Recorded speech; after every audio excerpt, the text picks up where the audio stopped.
me where I had like the highest of highs and the lowest of lows. Like there were some which were quite high though. So let me just talk to you about the 16 books that I read in September. Someone really needs to get me a new hobby or like check up on me once in a while, because like I clearly am doing nothing else in life. But yeah, I read 16 books in September and I'm here to talk to you about them. And I thought that I would do this in like a fun way, wherein I talk to you about it based on the videos that I did or did not do and like the themes. Because here's what happened, okay? September, I had a lot of plans. I had a lot of plans of like lots of videos that I would do. Some I actually like did film and then like the video got corrupted. Some I just was like, not happening. I was stuck in a melancholic mood. So I didn't do a lot of stuff, but I did read. So I'm here to talk to you about those books. But essentially what I thought I would do is first talk to you about the books that I have already done in videos. So congratulations to me. But then also talk to you about other themes such as the women's prize video. I read mostly all except one book of the finalists of the women's prize this year, and I want to give you my thoughts about it because I really like them. I read graphic novels. I read some of my most anticipated reads of the year. I read some books that were recommended by booktubers that were like really highly recommended, and then I thought that I would do like, just in the very beginning, I would do like the best and the worst. Like, so just like from the beginning, if you're not gonna watch this video for too long, because I know I'm gonna talk about like 16 books, then it's gonna go on for like a bit, you know, so just in the beginning, just whack out the best and the worst, so that like you know what like you should read and you know what you absolutely should not read. Ideally, like why I probably didn't like them. I'm not going to tell you not to read a book, but you know, just in case. And then yeah, that's basically it. But before we get into the books, of course we get into the stats, and unfortunately I feel like stats bitch is dead. Like I don't know where she is, okay, anymore. So I'm just gonna do the stats here on my own, or here on my own. No, this is better. Yeah, so I read 16 books, as I said earlier. The number of pages that I read was 4,938, which is honestly like ridiculous. Like, come on, it's probably one of the highest I have read this year.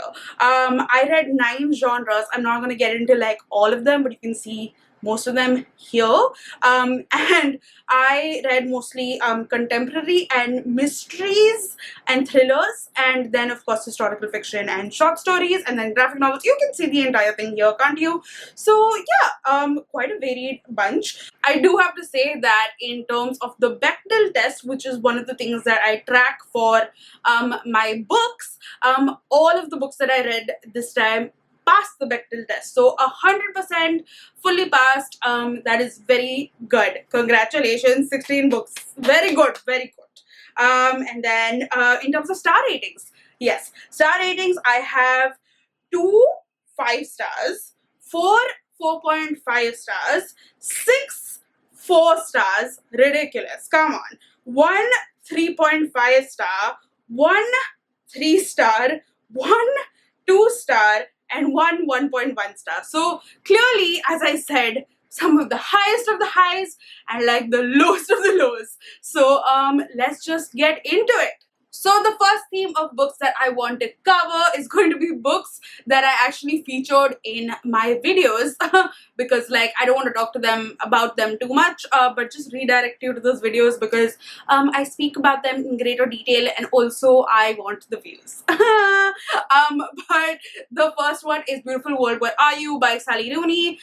This is the reason why this video is so late, because I've been sitting on it for so long, because I was like, I just couldn't figure out my feelings for it, and I wanted to do that and then do a wrap up. You know what I mean? So anyway, I did that very recently. I put up all my thoughts. Sally Rooney's book, of course, is one of the most anticipated in the literary world for 2021. It basically follows four friends, for people, and their relationships with each other. It is a very character-driven book.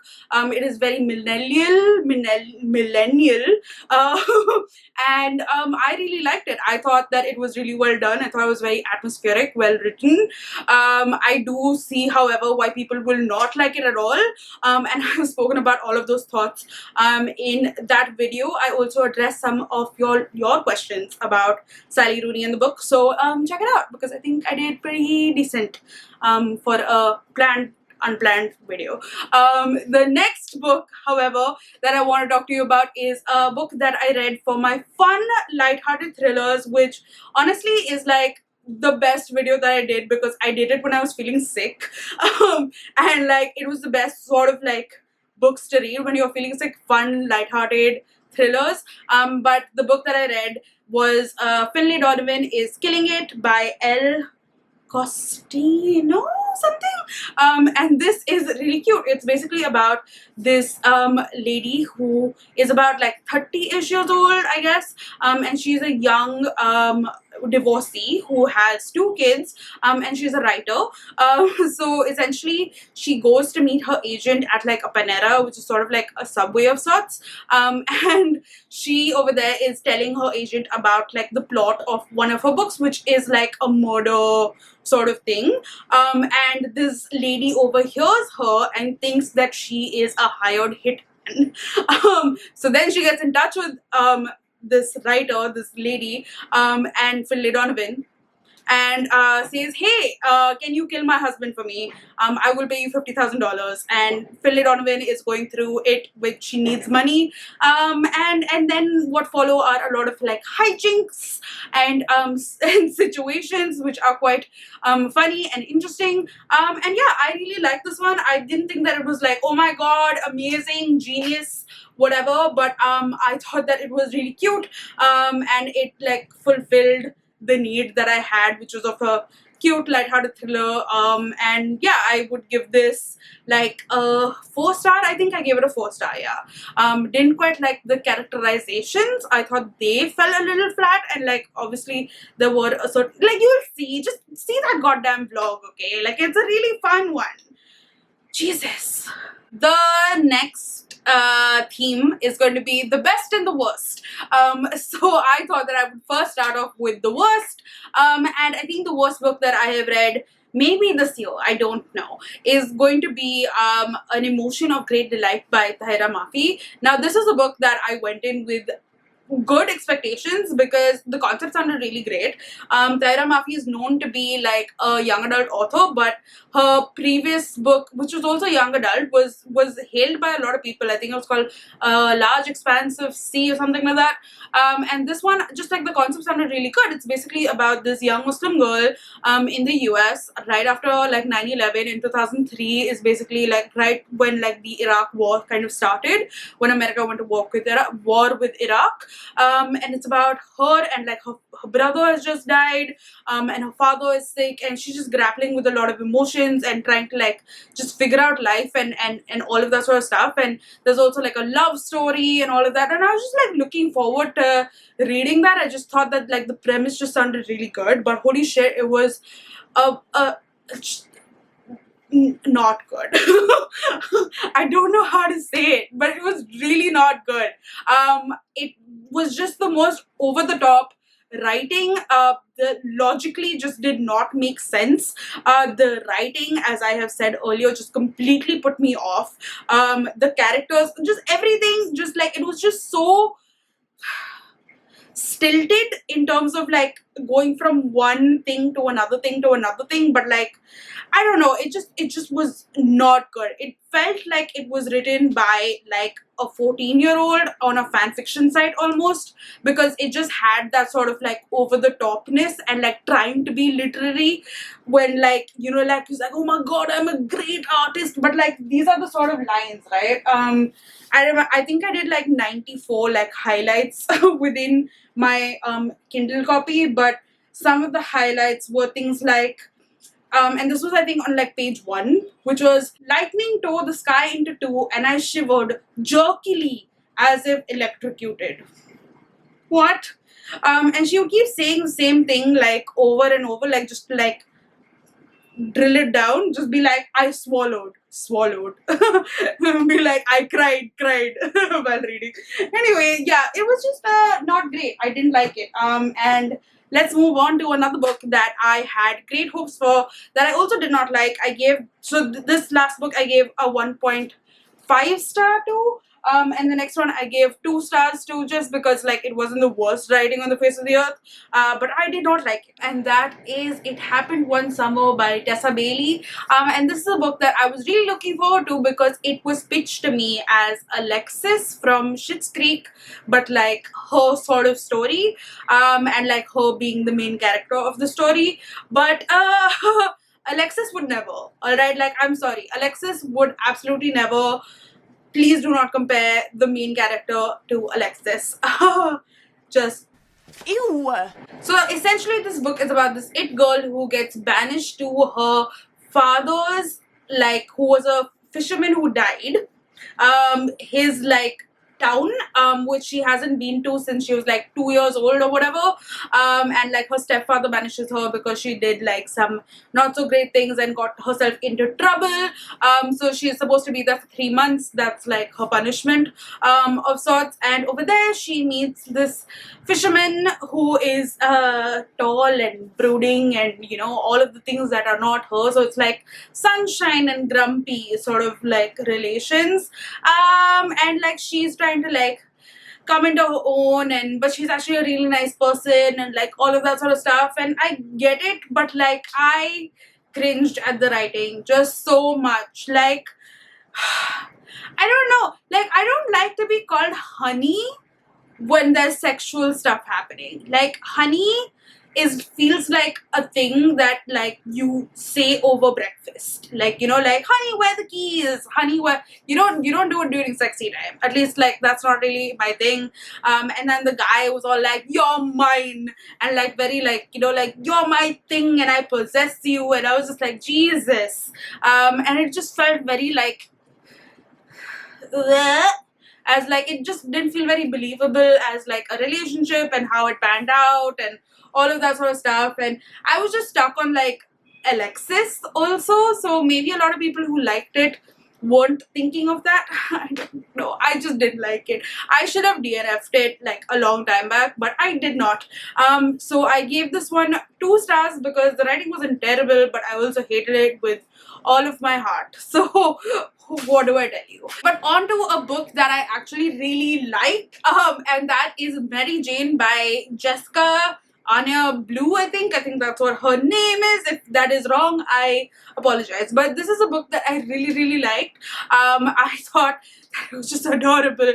But essentially this is pitched as Daisy Jones and the Sixth meets Almost Famous, though I would say like the only Daisy Jones and the Sixth vibes that are there is because there are rock stars and it's set in the 70s. Apart from that, there's nothing else Daisy Jones in this.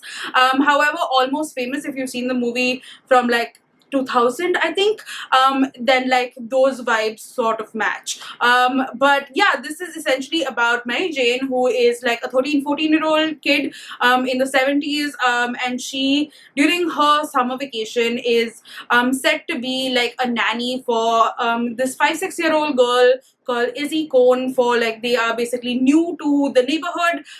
The father is like a psychiatrist, the mother is like a stay-at-home mom, but she doesn't really care about like anything going on in the house. She doesn't like cooking, blah blah blah, which is very different from like how Mary Jane has lived her household, which is very like Stepford wife-ish situations almost, where like the mother is very well dressed and like likes to like have elaborate meals which are set and all of that sort of stuff. And like Rose, you know what I mean, like it feels like the husband will come and they will sit on the table like quietly and eat, and like it just felt like the difference between the two people, like the two sort of families, was very stark.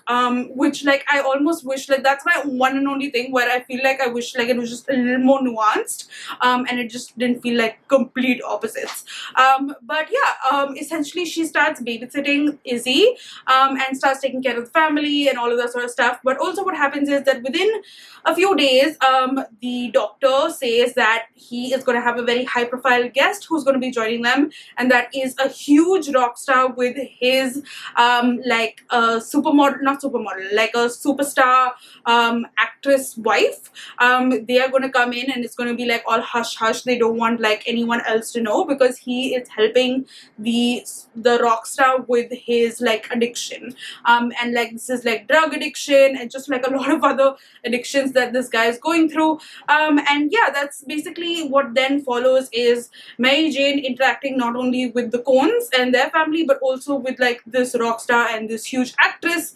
And it's just it is a really heartwarming book because you see how innocent she is and how she really hasn't like experienced too much in the world, and you see how they come from a very different world, and how she starts to get to know all of these things happening in their lives. And it's not only the simple things like talking about like marijuana and like is marijuana bad or is it good or like all of that sort of stuff, or about like I don't know, just like simple stuff, but also like very deep things like addiction and drugs and like marriage and monogamy and like all of those sort of things which were discussed. It was, and sex and just like it's just a lot of things that were discussed in this book, but it was done very like sweetly, I would like to say. Like I don't know how else to describe it. It was done through like a lens of innocence that was being broken of sorts, but in a nice way, like in a wholesome sort of way.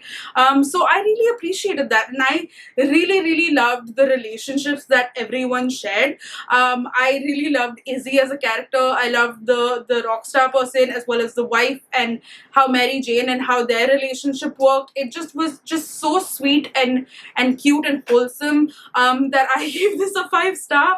I don't know if like many others, like you guys, if you are now going to pick it up, are going to give it a 5-star. It'll probably be like a 4-star because I think it's a great book. But like I personally just was so like through the book that like I really enjoyed it. And as I said, like I just really liked the topics that were being discussed and the way that they were discussing it. It was really well done. So yeah, that was my favorite book of the month. The next theme that I would like to talk to you about is the Women's Prize. Now, the Women's Prize was a video that I planned, I shot, and then the file corrupted. So, just amazing. Yeah, so I spoke about 2 books that I read in the previous month, which was Transcendent Kingdom and One-Armed Sister, how the One-Armed Sister sweeps the house, and that one, both those I really loved, so I would request that you check the previous month's wrap-up for that one. I read Piranesi last year and I absolutely loved Piranesi. Won the Women's Prize.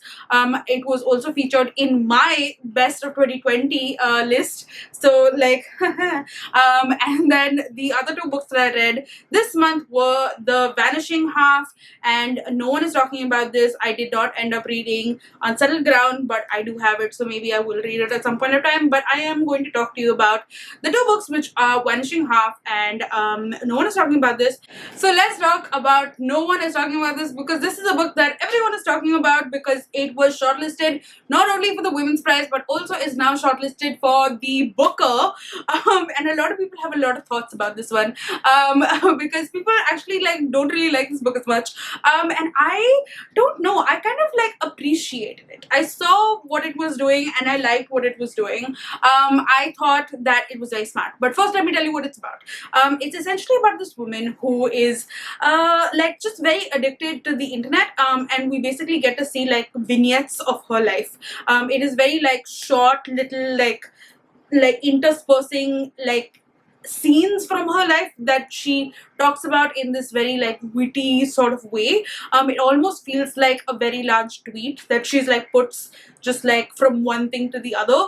And that's the first half of the book, where we basically get to see her thoughts on the internet, the thoughts on various like internet culture and like all of that sort of stuff, but also things that are happening in her life and just her relations with her, like people around her, and like just the relations with her and the internet.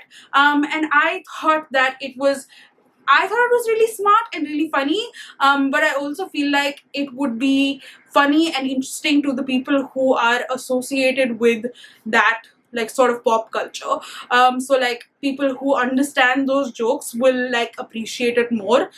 There are a lot of people who've had to like Google stuff because they just didn't know like what that like referred to, like what is harambe and like all of that sort of stuff. If those are things that you know, then you would get it. If not, then like I don't know.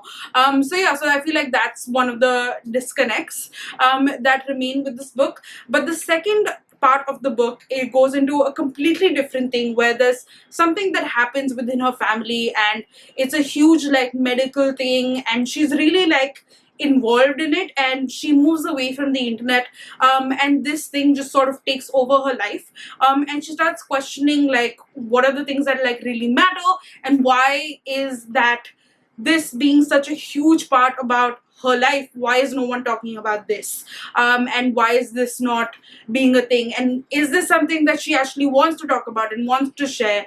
Because like you know how people on the internet will just latch on to it like just a thing to talk about, and maybe not talk about it with nuance and all of that sort of stuff. And I just really liked those sort of like discussions and the sort of things that she said. And it's not like the second part of the book was also like in a different sort of manner. It also was like vignette-y, where we got to see like different parts of like her life in like these short little like excerpts of sorts. But like I don't know, I just thought that it was just a very, very different book. I read it through the audiobook as well, so I thought that it went by really fast for me. I also like understood the references and stuff like that, because I guess I was just part of that pop culture and like interacted with the internet in that sort of way. So maybe I just understood it more in terms of that, and I didn't have to like go back and forth and stuff. But I really liked it. I thought it was really smart. I gave it a 4-star. The next book that I read is The Vanishing Half by Bennett, and this is a book that like I've been wanting to read for a long period of time, because a lot of people have really been hyping this up, and I've really been looking forward to it. One, because I also really want to read the book that it is inspired by, which is The Passing by Nella Larsen, which is going to be made into a movie, fun fact, with a really interesting cast. So I'm really looking forward to that. But essentially we are following these twins called the Vignes sisters. One is Stella and one is, I'm forgetting her name, I will put it here. But yeah, they are twins, and they are white passing, which is that they are black, but they can pass off as white, and their entire town is that, like, they are very obsessed with color, and all of them are essentially white passing colored black people essentially. So yeah, so that's basically what it's about. And the twins basically run away to New Orleans, and there they kind of split paths. One goes off to DC and marries a black man and has a child, like a girl who is black, and then the other one goes off and marries a white man passing as white, so she basically is lying to everyone, and she also has a child who is like white passing again, right? But yeah, it's basically about both of these people, but also about their daughters and their relations. So basically what happens is that the sister who married the black man, she runs away from that household and brings her child, this very like black child, to like her like hometown, which is supposed to be like white passing people all throughout. So I really liked the themes that were talked about in this book about like just general race, but also like colorism and like belonging in society and like all of that sort of stuff. It also had some interesting like LGBT representation. Like there was yeah, so I just really liked the way that this book was dealt with the characters and just all the things that they were kind of going through. It was also like very compelling writing. I thought that like I went through it really fast and I really was like invested in their lives and I wanted to know what happened. I just wish that like there was like towards the end there was a little bit of like a wrapping of the bow of sorts with certain characters. I felt like some characters were just kind of left and you kind of had to imagine where their lives would go. But I usually don't mind such books, which is why I still gave this a 4.5 star. But I just sort of wish that like we sort of knew what happened to Stella, I think that was her name. But yeah, I just sort of like, yeah, I just wanted to know what ultimately happened. That was basically it. But I really enjoyed this book. I gave this a 4.5 star and would definitely recommend. Next, in terms of themes, I thought we could do graphic novels. And graphic novels, I read 2 this month and I really enjoyed both of them. So I'm here to talk about them. So the first one is Displacement by Kiku Hughes. This basically is a young adult one and it talks about this young girl who is with her mother in San Francisco for like a holiday, and they go to try to find where the grandmother lived. And the grandmother's no more, but essentially while they are in that area, the young daughter gets displaced into time to the time when her grandmother was alive and young and like about her age, and this is in the 1940s during the Second World War. And this was also the time when a lot of Japanese Americans and Japanese Canadians were put into internment camps during the Second World War because I don't know, they just didn't trust their citizens who were from Japan, I guess, because of everything. I don't know. I just don't get it myself. So yeah, so it's just what happens, and she sort of lives that life that her grandmother also lived. And it's just like she keeps going back and forth between time between then and now being the time when like Trump was in power and all of the things that he's kind of saying against like the immigrants, which is not only the people from Latin America but also like Muslims, and just like that whole rhetoric at that point of time was very similar to how the Japanese were treated, but of course they were treated terribly. But yeah, essentially she sort of lives that life and she sort of takes us along in that journey where we understand who these people were, what was going on, and I really appreciated it because we sort of like lived that life and we lived that journey with her. We got to see what people were thinking, and it wasn't a very like black and white sort of situation. There were a lot of Japanese Americans who also had like very differing like thoughts, so I really liked how she put across all of these sort of things. I also really liked how she kind of like highlighted a lot of like people who worked within like the movement and stuff like that. And like there was like a little bit of like queerness involved as well, which was really cute because Kiku Hughes herself is queer, and like I just really liked like all of this sort of thing that was put together. It was a really sweet book which I read on my phone. Like it was just like I just went past it really fast, and I just really liked the conversations that took place and just how like it also educated you about a certain thing in the past and how you need to remember your past in order to make sure that things like this never happen again, and you can take lessons from that to make sure that like you can help whatever is happening right now. And yeah, it was just really sweet and I really enjoyed it. And that reminded me of another graphic novel that I had, which I probably have somewhere over here, which like, you know, I can't find books anymore, it's fine. But it is called Welcome to the New World, I think.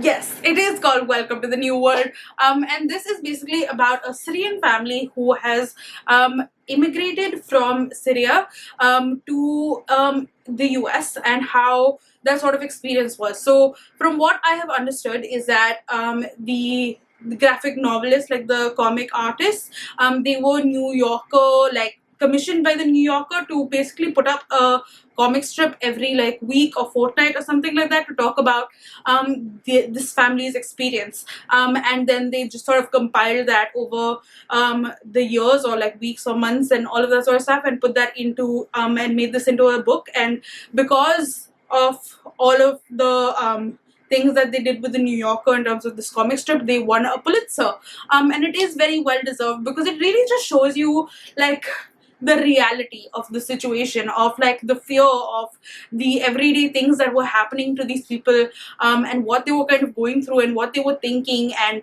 how it felt to like be in this like new world and what it was like even before. So it tells you not only of like them like being in this new world, but also of them in like in Syria and what that was like, and how they decided to like immigrate and what that process was like and all of that sort of stuff.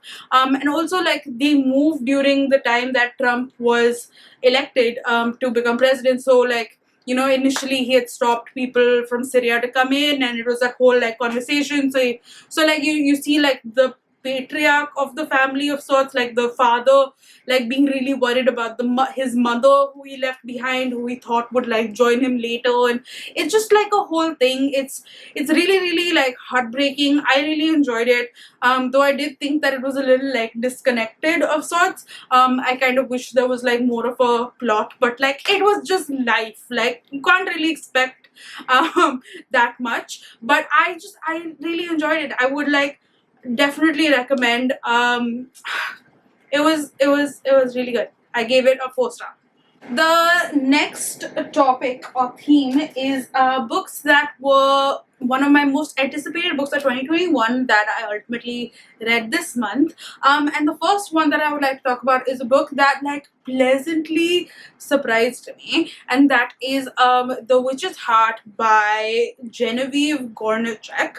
And I would say like if you like Madeline Miller, especially Circe, then this book is going to be right up your alley, because while Circe is like Greek myths, I think, or like whatever myths, this one follows the Norse mythology, and in particular it follows Loki and his wife. It's like a little disputed, but called Angrboda, who is a witch, and she and Loki have 3 children that ultimately like it is prophesied that they will bring about Ragnarok, which is the end of the world, or like end of Asgard. And yeah, that's what like happens. It's a really good book. It is a little slow paced, 1000%, but I felt like it sort of went with the vibes of the book. Like it's definitely not like, oh, like this is happening and this is happening and this is happening. It just went with like, oh, and this is how I was living in the forest, and then this happened, and we get to meet all these different characters, and we get to see their like relationships becoming like a thing, and how they sort of like interacted with each other and all of that sort of stuff. I just really liked the way that this was described. I also tried to like look for more information about Angrboda and like all of that sort of stuff, and I really couldn't find any.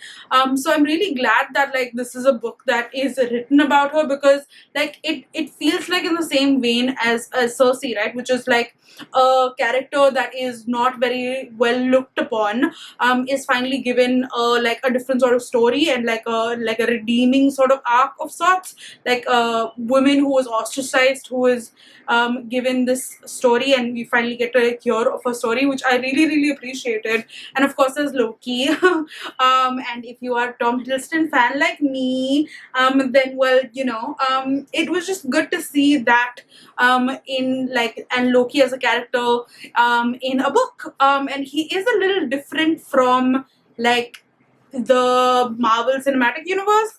So like if you go in thinking that it's going to be like Tom Hiddleston Loki in a book, well, no, it's not. But I still really appreciated it and I liked it. And I would give this a very high 4-star. Because I mean, like it got reduced just a little bit because of like the pacing and all of that sort of stuff. But I still really appreciated it, and I would recommend it to people who like mythology and SOC and Madeline Miller. As I said, I thought that like the writing was great as well. So yeah. So the next book that I want to talk to you about is another book that I really have been wanting to read for a long time, and I am so glad that I read it.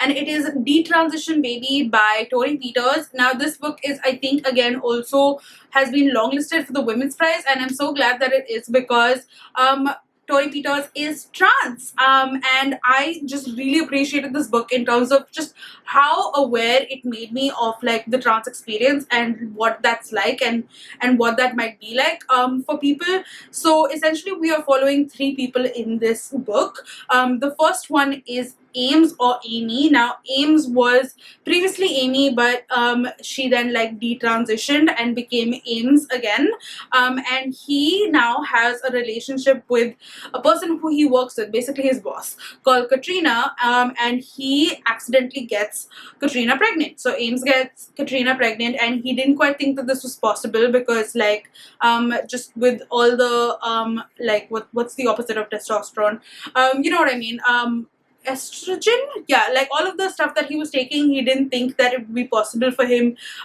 to be able to like conceive with another person, but yeah, he gets Katrina pregnant, but he can't quite imagine himself being like a father figure, so he decides to get his ex, whose name is Reese, involved in these things to kind of like co-parent, because Reese has always wanted to be like a parent, and she is also like she's trans herself, and just they had a relationship earlier, and this is something that she's always wanted, having a child, and they are then trying to figure out like the dynamics of like how that would work out and all of that sort of stuff.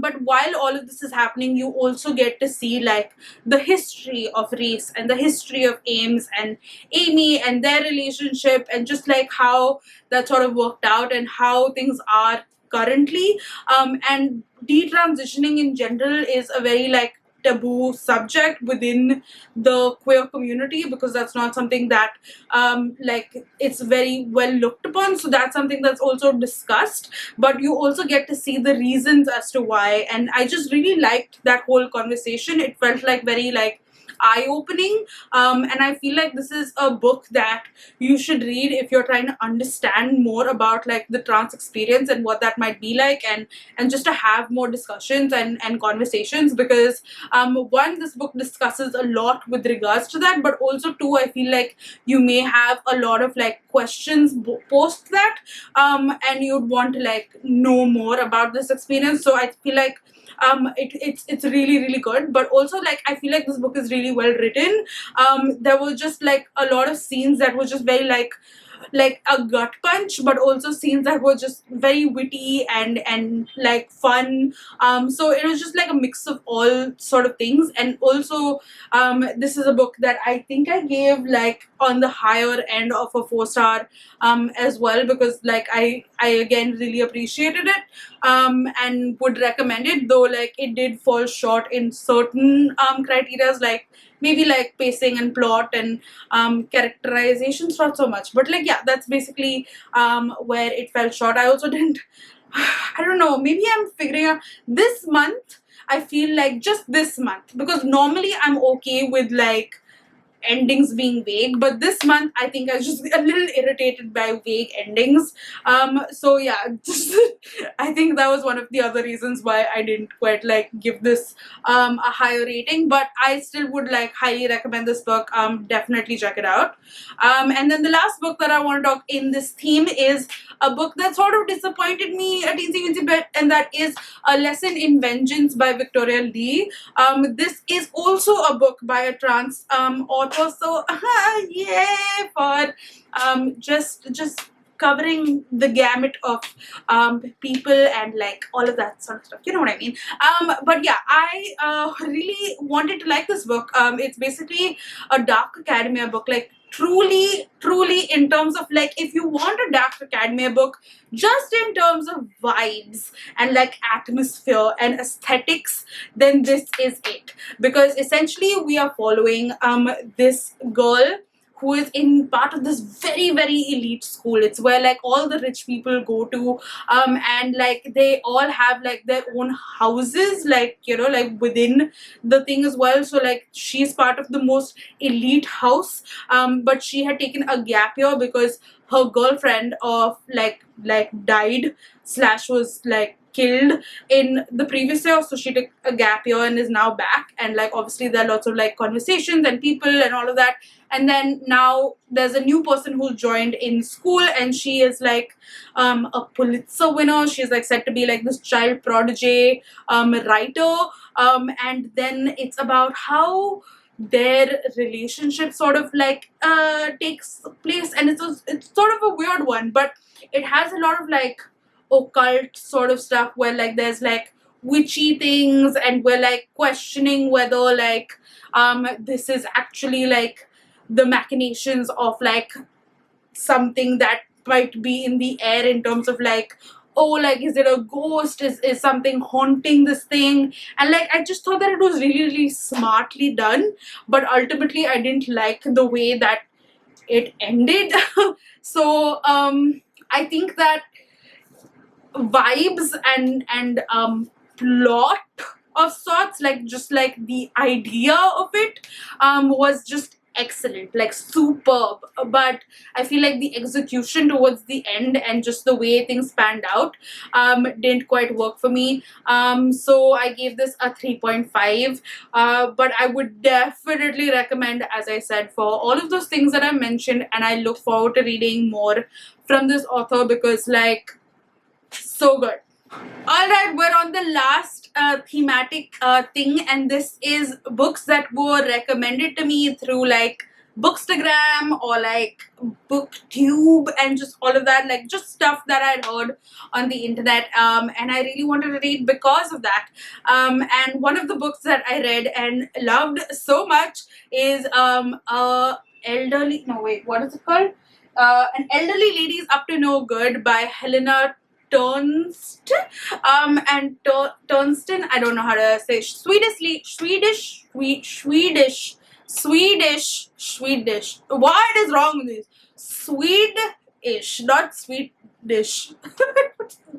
Anyway, a Swedish lady who wrote this book, and it's basically about a lady who's like in her 80s who kills people who annoy her or who are up to no good. Like she's like a person who like is irritating her. She's just like, fuck this person, and she kills them, but in like a very like smart way, and she kind of gets away with it. And it's all like these short stories of like all the different sort of people who she's killed, and like I think it's basically like 3 people who she's killed so far. So she's a serial killer. Yay, auntie, like very good grandma. I'm so happy for you. But yeah, I just really like the concept of it, about how this person is killing people who are irritating, and I'm just like, yes, if I could do that, I totally would. And she gets away with it because she's just like, oh, I'm an old like grandma, I don't know anything, and like people are like, oh, please take care. It's just very, it's she's also smart. So anyway, it's just great. It's not nothing like amazing, like it's not like, oh my god, genius writing or anything like that, but it's just fun and it's short. It's just like unfulfilled what's it called, like wishes being fulfilled in this book by this old lady killing people. That's basically it. I gave it a 4-star because of purely that reason. But yeah, just be aware that it's not like, oh, my genius writing, as I've said, but I really liked it. So yeah. And this book was recommended by Scott over at Gunpowder Fiction and Plot.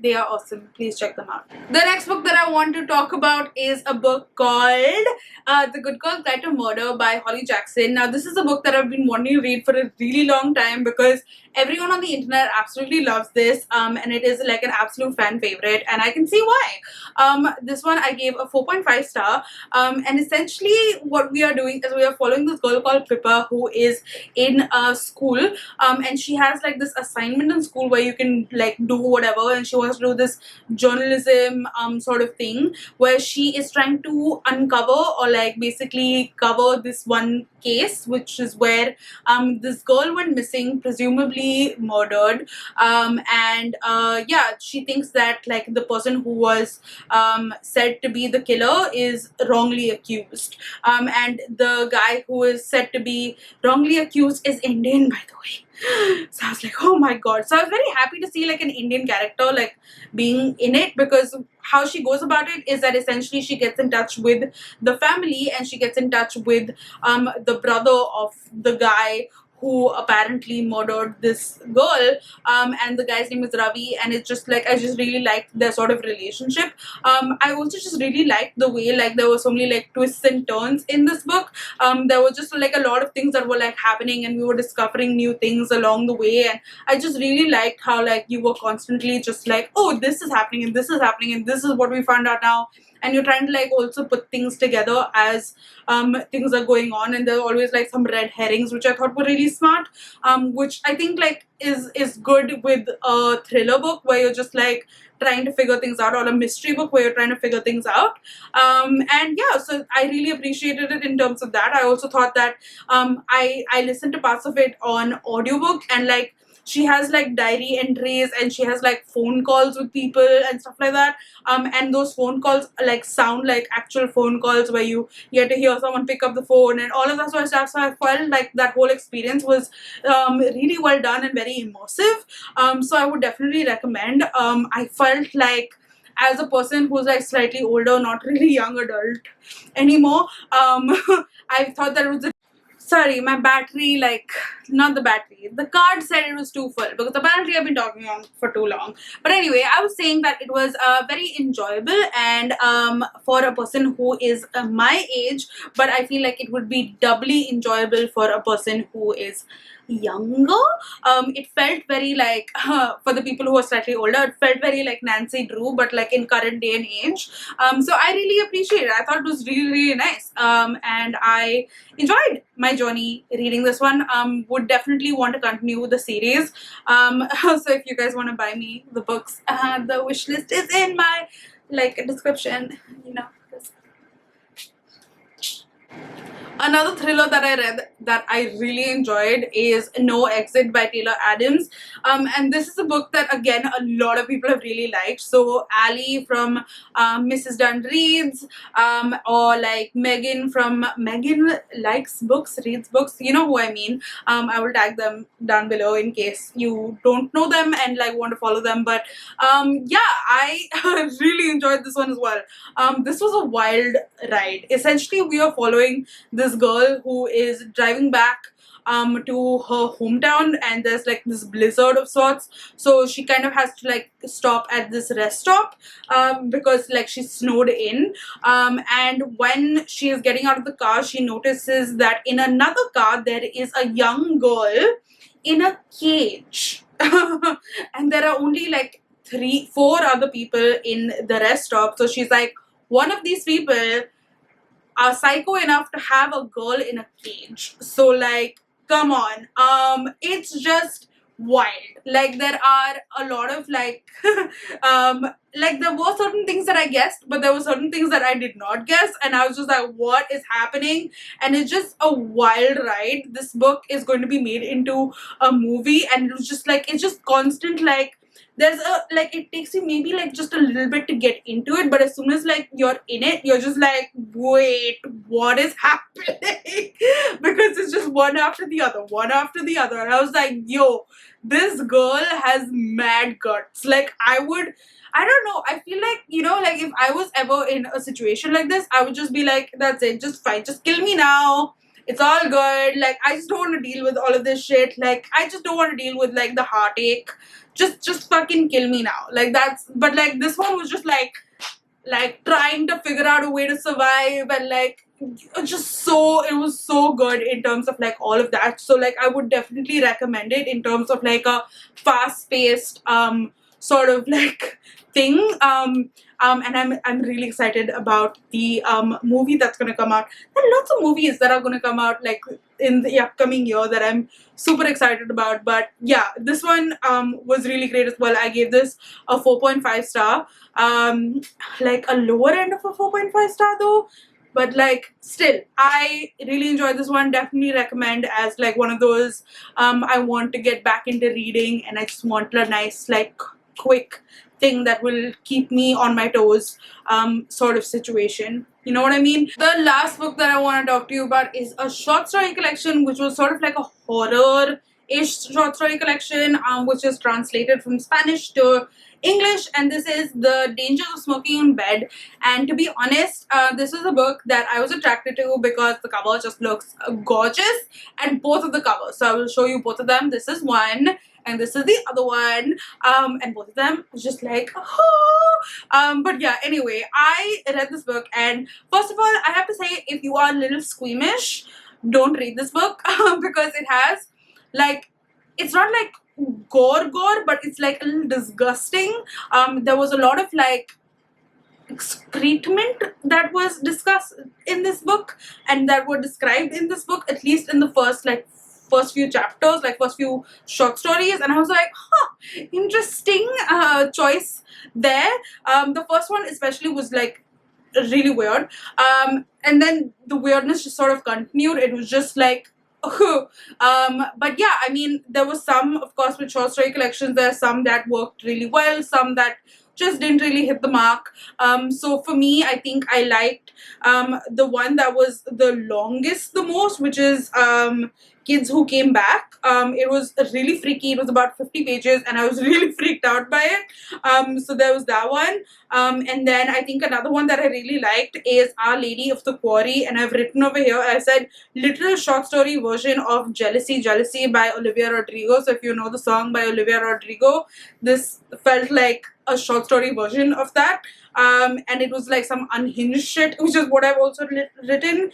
Yeah, there was one with meat, which was also really weird. Like there's cannibalism discussed in it, and I was just like, this is some really weird stuff which is happening here, but like, okay, cool, but it was still well written.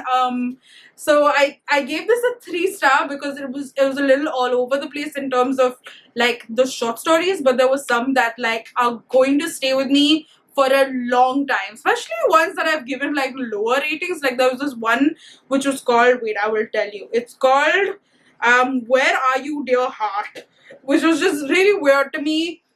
Also meat was just like, what's going on? So yeah, that was like all the books that I read. I think I've covered all of them. If I've missed out on any, just like I will come back in, you know what I mean? But yeah, no, I think I have. Please let me know if there are any of these books that you have read already that you want to read. Let me know what was your favorite book of this September, and I will see you very shortly in my upcoming video. It's already the 18th, so I will be here very soon with my October wrap up. But well, I hope that you are all doing great and amazing, and if anyone's irritating you, just say nope, but like sweetly, it's covered in roses. Anyway, that's all for now. Please do subscribe, like, comment, all of that. Okay, you know the drill. Okay, bye.